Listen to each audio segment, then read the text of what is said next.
Yang bagaimana kalau menghadapi masalah, ya, bagaimana kalau menghadapi masalah. Remaja ini biasanya masalahnya banyak banget, banyak remaja. Hal sedikit saja dianggap masalah. Contoh, jerawat satu aja dianggap masalah. Nggih napa nggih?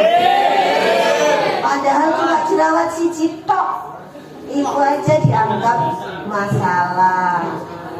Terus kemudian apa lagi? Apa?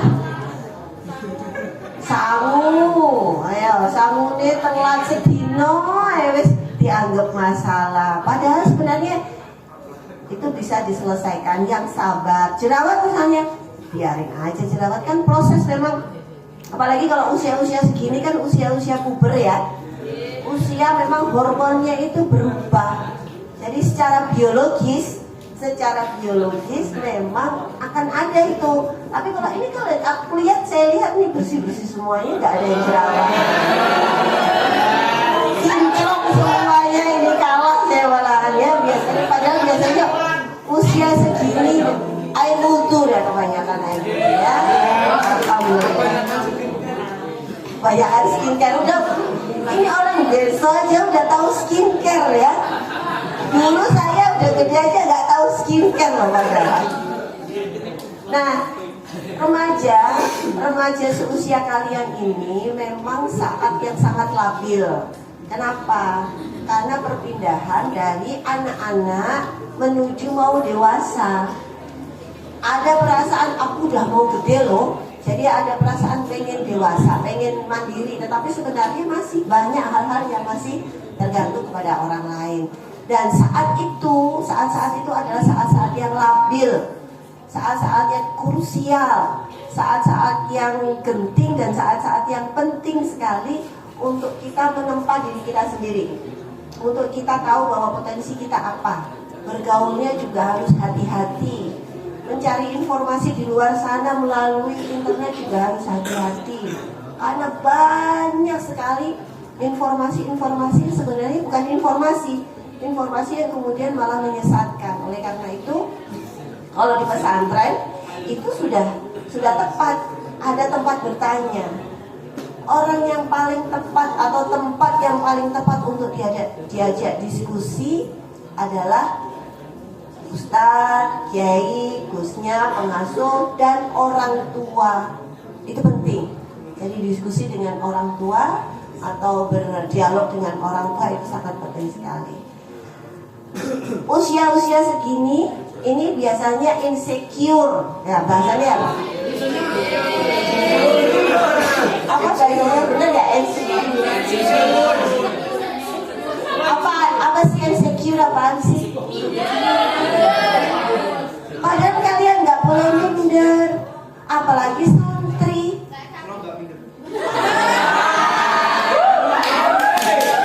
Santri nggak boleh minder, apalagi ngomong saya nggak cantik.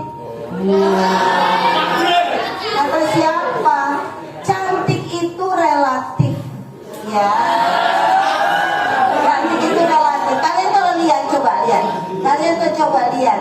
Kalau ada pemilihan Miss gitu, Miss World, Miss Indonesia misalnya, Putri Indonesia, yang terpilih itu,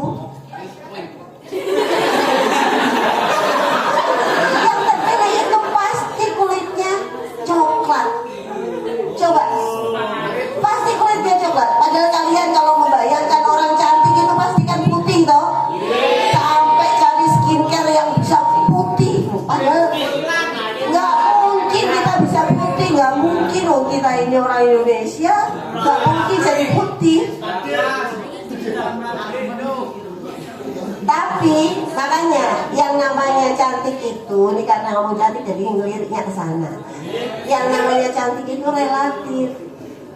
Putri-putri Indonesia itu coba kalau dilihat, sebagian besar bahkan 95% itu yang dipilih itu kulitnya mesti hitam. Saya lebih putih dari dia. Serius. Karena memang cara memilihnya berbeda. Jadi relatif cantik itu Cantik itu tidak bisa kita memang orang barat yang kemudian mengacaukan kita, yang namanya cantik itu putih, tinggi, kurus. Itu sih mindset kita aja. Meling, meling itu kena minyak atau meling-meling? Glowing itu kena minyak. Padahal sebenarnya itu mindset yang dibangun oleh orang lain. Kita bikin definisi sendiri yang namanya cantik itu apa?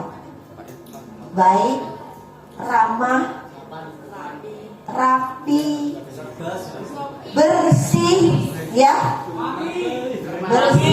bersih nggak bau, nggak harus wangi tapi nggak bau yang jelas.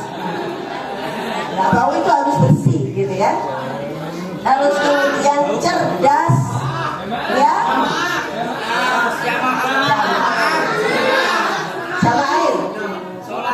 Sholat jamaah, soleha, itu yang namanya cantik.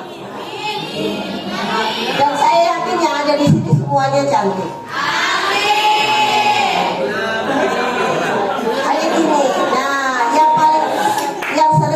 yang sering dikhawatirkan para santri ini punya kesempatan yang sama dengan orang-orang yang di luar sana. Ya, kalau orang-orang di luar sana itu bisa jadi presiden, kalian juga bisa. Bisa. Siapa bilang nggak bisa? Kalau yang di luar sana itu bisa jadi pengusaha, kalian juga bisa. Sekarang apalagi kalau perempuan, nggak ada bedanya. Misalnya seorang perempuan yang pakai jilbab, dia jadi mahasiswa berprestasi, mahasiswa punya atau pelajar berprestasi, punya kesempatan untuk jadi paskibraka misalnya, punya kesempatan untuk jadi apalagi pilot. Nggak ada bedanya santri sama tidak santri, atau yang ada di pesantren sama yang tidak ada di pesantren, itu punya kesempatan yang sama. Karena kalian juga punya potensi yang sama.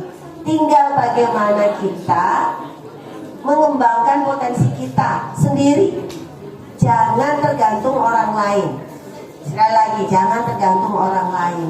Lingkungan sangat menentukan, ya betul. Lingkungan sangat menentukan. Tapi kalau kitanya nggak mau untuk maju, ya tidak akan maju. Saya ini orang desa. Kalau di usia kalian itu saya masih umbelan, masih kumus-kumus gitu. Tapi karena saya waktu itu, saya punya